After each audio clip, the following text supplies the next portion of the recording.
আজকে নিরামিষ ছোলার ডালের রেসিপিটা শেয়ার করব। প্রথমে আমি ছোলার ডালটাকে ধুয়ে ওভারনাইট ভিজিয়ে রেখেছিলাম। তারপরের দিন ছোলার ডালটাকে প্রেসারে নুন আর লঙ্কা দিয়ে 2-3টা মতো সিটি মেরে নিয়েছি। আরেকদিকে একটা বাটিতে নুন, হলুদ, লঙ্কার গুঁড়ো, জিরের গুঁড়ো আর সামান্য একটু জল দিয়ে একটা গুঁড়ো মশলা পেস্ট করে নিই। দেখো আমি একদম সিম্পল ভাবে রেসিপিটা করছি, তাই জন্য ছোলার ডাল তো অবশ্যই লাগছে। সেদ্ধ করা ছোলার ডাল, নারকেল কুচি, গ্রেট করা আদা আর গুঁড়ো মশলার পেস্ট। এবার তেলটা গরম হলে নারকেল কুচিটা দিয়ে হালকা ব্রাউন করে ভেজে নিতে হবে। এবার ওই তেলের মধ্যে সাদা জিরে, শুকনো লঙ্কা, তেজপাতা ফোড়ন দিয়ে গ্রেট করা আদাটা দিয়ে হালকা নেড়ে চেড়ে গুঁড়ো মশলার পেস্টটা দিয়ে নাড়তে হবে, মানে একটু কষাতে হবে। তোমরা চাইলে একটু জলও অ্যাড করে কষাতে। 3 থেকে 4 মিনিট কষানোর পর হাফ ছোলার ডালটা দিয়ে একটু নেড়ে চেড়ে পুরো ছোলার ডালটা ঢেলে দিতে হবে।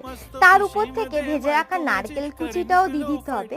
ব্যাস, তারপর একটু ঢাকনা ঢেকে দিলে ঢাকনা খোলার পর ফুটে গেলে চিনি আর গরম মশলা গুঁড়ো মিলিয়ে রেডি আমাদের নিরামিষ ছোলার ডাল। একবার বাড়িতে এভাবে ট্রাই করো। আজকে টাটা।